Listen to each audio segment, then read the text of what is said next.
नमस्कार विद्यार्थियों, श्रीमती मोहनी देवी दापड़िया कन्या महाविद्यालय जसवंतगढ़ के यूट्यूब चैनल पर एक बार पुनः आपका हार्दिक स्वागत और अभिनंदन है। मैं प्रवक्ता चंद्र प्रकाश गुर्जर। आज की क्लास हमारी बीए द्वितीय वर्ष के छात्रों हेतु इतिहास विषय की। इतिहास विषय के दौरान जो हम बात की जाए राजस्थान के इतिहास को पढ़ रहे हैं। राजस्थान के इतिहास के तहत अगर बात की जाए तो बीकानेर राज्य के इतिहास के बारे में हम अध्ययन करें। बीकानेर राज्य के परिप्रेक्ष्य में जो राजा राय सिंह होते, जो अगर बात की जाए उनके बारे में हम जो अध्ययन कर रहे हैं। मूलतः जो अपने पिता की मृत्यु के पश्चात जो बीकानेर राज्य के उत्तराधिकारी होते,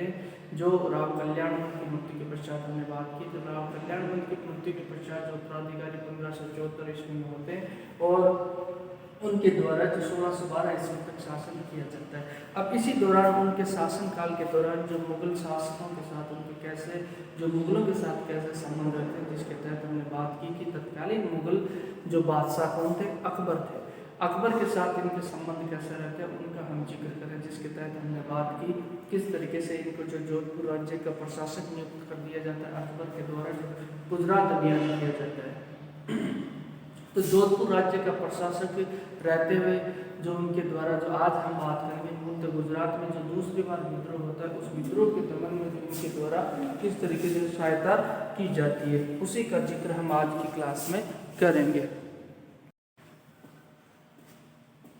तो विद्यार्थियों जो दूसरी बार अगर हम बात करें, लगातार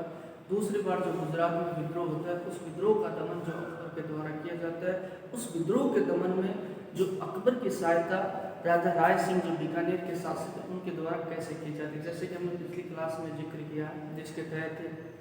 जो अजमेर से लेकर अहमदाबाद तक के मार्ग को सुरक्षित रखने के लिए और उसी दौरान जो गुजरात विद्रोह का दमन करने के लिए, क्योंकि उस समय जो राणा प्रताप के द्वारा जो अव्यवस्था फैलाई हुई थी, जो बात की जाए राजपूताना में जो मुगलों का विरोधी था और उसके अलावा जो चंद्रसेन था वो भी उनके विरुद्ध कार्रवाई कर रहा था मुगलों के विरुद्ध।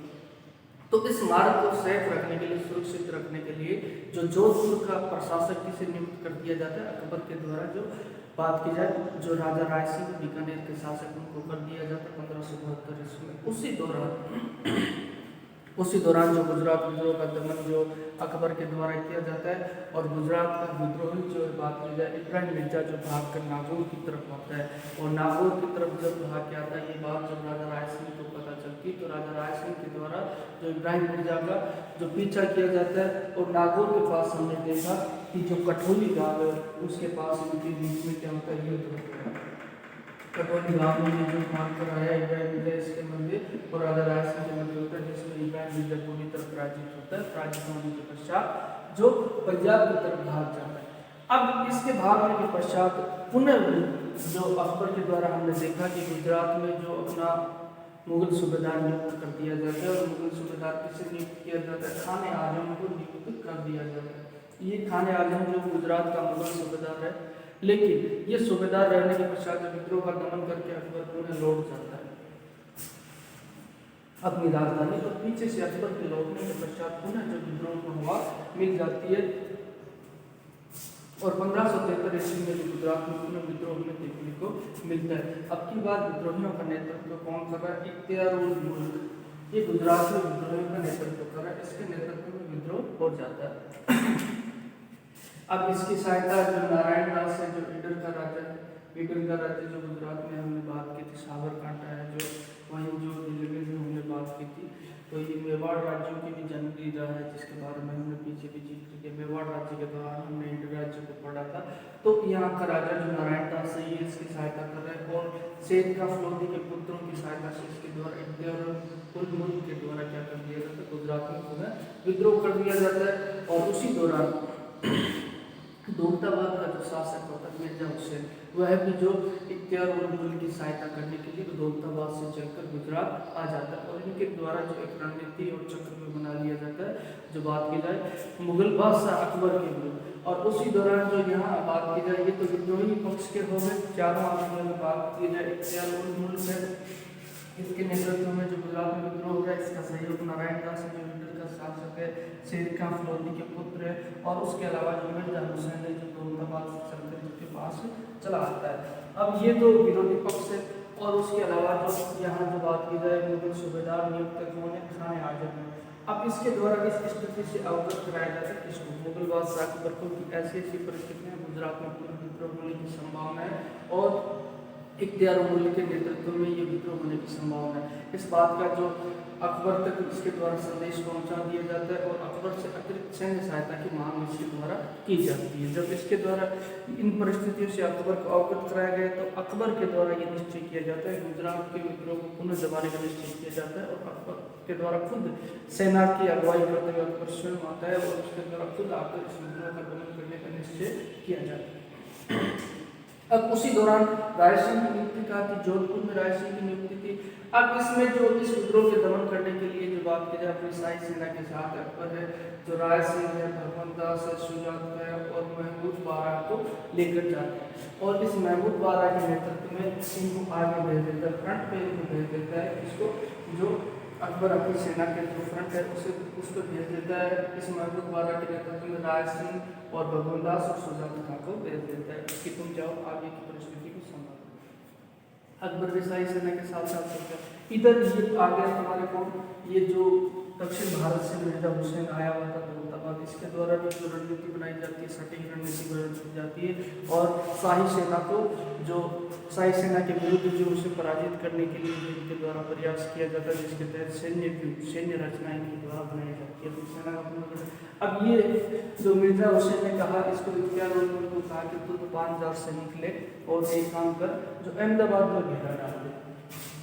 अहमदाबाद में घेरा डाल दे। अहमदाबाद में मुगल सूबेदार ये जो खाने आ गए, अब यहाँ पर घेरा डाल दे, इसको बाहर निकलने देना चाहिए, कुछ भी हो जाए। और अगर ये बाहर निकल गया तो ये शाही सेना से मिल जाएगा। तो शाही सेना और इनके बीच में हमें दूरी बनाई रखनी है, जो मिर्जा हुसैन के द्वारा तय किया जाता है। और मिर्जा हुसैन ने किसको भेज दिया, इख्तियार को भेज दिया 5000 सैनिकों से जाकर तो अहमदाबाद का घेरा डाल दिया। ठीक है, अब इसने घेरा डाल दिया। अब ये जो मुगल सूबेदार है, ये शाही सेना से नहीं, जब दोनों की सेनाएं संयुक्त नहीं हो सकती, अगर दोनों की सेनाएं संयुक्त हो जाए तो इनकी सैन्य शक्ति में क्या हो जाए, बढ़ोतरी हो जाए। तो इन परिस्थिति में इधर अकबर जो शाही सेना का नेतृत्व करते हुए पहुंच गए, जो अब इन दोनों परिस्थितियों में हमें देखने को मिलता है, जिसके द्वारा घेरा डाल दिया और उसके द्वारा किसके द्वारा, मिर्जा हुसैन के द्वारा जो शाही सेना के साथ युद्ध करने का निश्चय किया जाता है। अब इन परिस्थितियों में जो इधर से अकबर की तरफ से ये जो लड़ी है और उसके अलावा जो दोनों की सेनाएं आमने सामने पहुंच जाती है और इनके मध्य 2 सितंबर 1573 ईस्वी को क्या होता है, घमासान युद्ध होता है। शुरुआती दौर में मिर्जा हुसैन बहुत भारी रहता है और एक पक्ष को मुगल पक्ष को जबरदस्त नुकसान इसके द्वारा पहुंचाया जाता है। अब इन परिस्थितियों में जो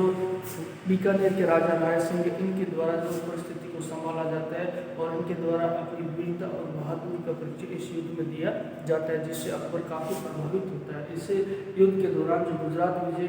गुजरात के अभियान के दौरान जो इस विद्रोह का दमन करने में राजा राय सिंह के द्वारा अपनी चतुरता, कुशलता, राजनीतिकता और कूटनीति का भली भांति परिचय दिया जाता है, भारत जिससे सफल होता है। जब उन परिस्थितियों में मिर्जा हुसैन का पलड़ा भारी रहता है, हुसैन मिर्जा का, तो उन परिस्थितियों में राजा राय सिंह के द्वारा स्थिति को संभालते हुए जो मिर्जा हुसैन के एक पक्ष को नुकसान पहुंचाया और अंततः हमें देखने को मिलता है कि मिर्जा हुसैन पराजित हो जाता है और मिर्जा हुसैन को राय सिंह के द्वारा क्या कर लिया जाता है, बंदी बना लिया जाता है। अब इसे बंदी बना लिया जाता है। अब इस बात का पता किसको चलता है, इख्तियारुद्दीन उल मुल्क को चलता है, इख्तियार उल मुल्क को। तब उसके द्वारा क्या किया जाता है, वहाँ से अहमदाबाद से घेरा उठाकर शाही सेना से लड़ने का निश्चय उसके द्वारा कर दिया जाता है और उसके द्वारा तो शाही सेना पर क्या कर दिया जाता है, आक्रमण कर दिया जाता है। हालांकि इस आक्रमण में भी राय सिंह के द्वारा जो जबरदस्त अपनी कुशलता का परिचय दिया, वीरता का, बहादुरी का परिचय दिया और इसी युद्ध के दौरान, संघर्ष के दौरान राय सिंह के द्वारा ये निश्चय कर लिया जाता है कि जो उनके द्वारा जो बंदी बनाया गया था, कौन, हुसैन मिर्जा, कहाँ का शासक था, दौलताबाद का शासक, इसकी क्या हत्या करवा दी जाती है। ये हत्या आज में कहा गया अबुल फकीर के द्वारा, राय सिंह के द्वारा ये निश्चय किया जाता है। इसका अपने हाथों से हुसैन मिर्जा का कत्ल किया जाता है और मुक्त राय सिंह और भगवान दास के इशारे पर क्या है, जो इसे हुसैन मिर्जा की हत्या कर दी जाती है और इख्तियार उल मुल्क का जो बात की जाए, आक्रमण क्या हो जाता है, असफल हो जाता है। और यहाँ पे जो अदम्य साहस और वीरता का परिचय राजा राय सिंह के द्वारा दिया जाता है, जिससे अकबर काफी प्रसन्न होता है, खुश होता है। और अकबर के द्वारा प्रसन्न होने पर जो राय सिंह के साथ अपने संबंधों को क्या किया जाता है, प्रगाढ़ और मजबूत कर दिया जाता है, जिसके तहत राय सिंह को प्रसन्न होकर यहाँ 51 पर उनकी जागीर दी जाती है, उसके मनसब को बढ़ा दिया जाता है। और उसके अलावा जो राय सिंह की पुत्री है उसका विवाह अकबर के पुत्र सलीम के साथ कर दिया जाता है, और जिसी से राजकुमार का बीच करके होता है जन्म होता है। तो हम बात करें तो इस तरीके से राजा राय सिंह के द्वारा क्या किया जाता है, जो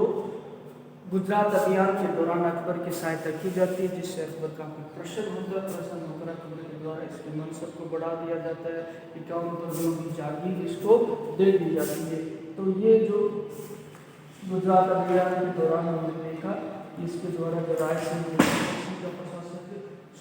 जोधपुर का प्रशासन नियुक्त था और कहाँ का शासक था, बीकानेर का शासक था। तो ये जो इस समय जो गुजरात अभियान के दौरान जो मुगल और राय सिंह के जो संबंध हमें देखने को मिलते हैं। तो वो भी यहाँ तक आपको कोई चीज़ समझ में नहीं आई हो, किसी तरह की समस्या हो,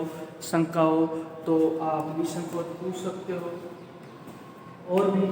किसी आपके इतिहास विषय से संबंधित जो भी आपके समस्या समाधान जैसा कि स्टूडेंट डालते रहते हैं व्हाट्सएप ग्रुप पे, तो मैं उम्मीद करूँगा आगे से बाकी स्टूडेंट भी ऐसी कोई भी समस्या हो, आपकी इतिहास विषय में जो रुचि को लेकर जिज्ञासा और उत्सुकता आपकी कोई की भी हो, तो आप निसंकोच जो व्हाट्सएप ग्रुप है अपने पास जो शैक्षणिक प्लेटफॉर्म अवेलेबल उसके माध्यम से आप मुझ तक अपनी बात को पहुँचा सकते हो और किसी भी समस्या का जिक्र कर सकते हो। मैं आपको उचित साधनों के माध्यम से, स्रोतों के माध्यम से जो उसका जवाब देने का प्रयास करूँगा। तो आज की क्लास में हमने जान लिया ये किस तरीके से राजा राय सिंह के द्वारा जो अकबर के द्वारा किए गए जिसके गुजरात अभियान 1573 ईस्वी में उसकी सहायता की जाती है, और किस तरीके से जो अकबर राजा राय सिंह से काफ़ी खुश और प्रसन्न हो जाता है, और उसके बाद इसकी तरक्की मनसब में तरक्की उसके द्वारा कर दी जाती है और वैवाहिक संबंध स्थापित कर लिए जाते हैं और आपस में संबंधों को प्रगाढ़ कर लिया जाता है। तो आज की क्लास के लिए बस इतना ही, और बाकी हम जो पढ़ेंगे अगली क्लास में बात की जाए तो सभी विद्यार्थियों का एक बार पुनः बहुत बहुत धन्यवाद।